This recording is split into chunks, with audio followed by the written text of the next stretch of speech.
सुरक्षा की दृष्टि से इस ऑडियो को सार्वजनिक नहीं किया जा सकता। इसमें लोगों ने गालियाँ दी हैं और कई कई ऐसी चीज़ें हैं जो कि सार्वजनिक नहीं की जा सकती।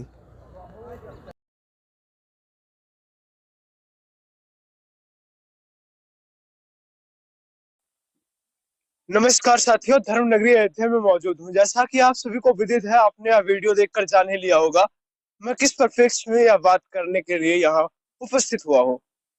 मित्रों, धार्मिक उन्माद जैसी चीजें होती हैं, यह हमने सुना था और हमारे पूर्वजों ने इसको भोगा भी है। 550 साल का इंतजार और अब हमारे आराध्य देव प्रभु श्री राम अपने वैकल्पिक ग्रह गृह से अपने भव्य और दिव्य राम मंदिर में आ रहे हैं।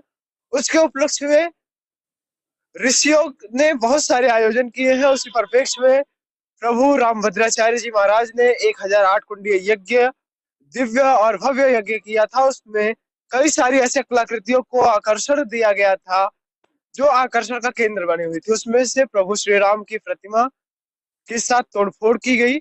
उसकी छाती पर चढ़कर जिस प्रकार से अमर्यादित व्याख्यान दिए गए, कई नारे लगाए गए, अल्लाह अकबर जैसे नारे लगे और तमाम ऐसी चीजें हैं जिनसे सुरक्षा का हनन हुआ, मानवता का हनन हुआ और तमाम ऐसी अव्यवस्थाएं फैले जिससे सभी गरीब लोग, सभी असहाय लोग जो कि रामभद्राचार्य जी महाराज के आश्रम में जाकर रुक जाते थे, उनके रुकने में कठिनाई हुई। मित्रों, जैसा कि आप सभी को विदित है, 22 तारीख को भगवान श्री राम अपने वैकल्पिक गृह से, वैकल्पिक घर से, टेंट से जाकर अपने दिव्य और भव्य महल में विराजेंगे। उसी परिप्रेक्ष्य में हम सबने तैयारियां कर रखी है। सुरक्षा का पुख्ता इंतजाम है। अयोध्या से करीब 3 किलोमीटर दूर इस प्रकार का अमानवीय सीमित व्यवहार हुआ है, जिसमें मैं भी खड़ा था। जब मैंने देखा कि वह मूर्ति पर चढ़ रहा है, मैं उसका चश्मदीद हूँ। मैंने सोचा कि ये मूर्ति पर क्यों चढ़ रहा है। फिर मुझे लगा कि ये कुछ चेंज करने के लिए चढ़ रहा होगा, लेकिन ऐसा नहीं था। वो चेंज करने के लिए नहीं, वो मूर्ति को तोड़ने के लिए चढ़ रहा था।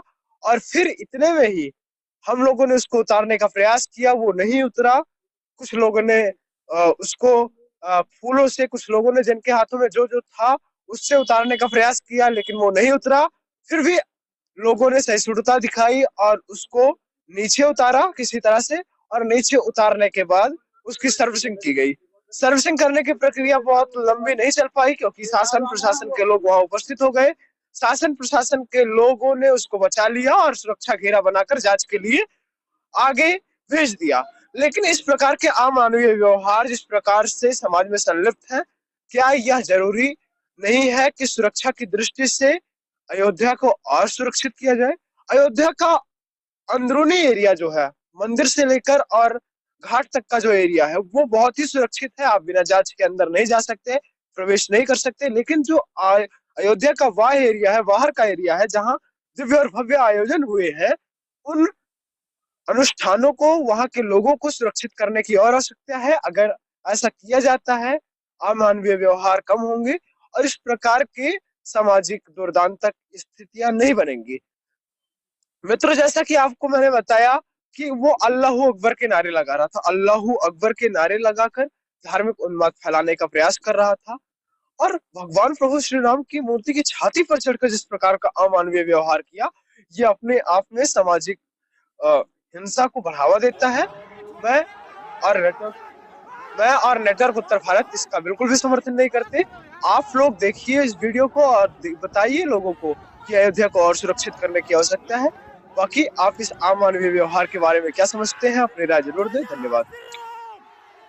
जय श्री राम।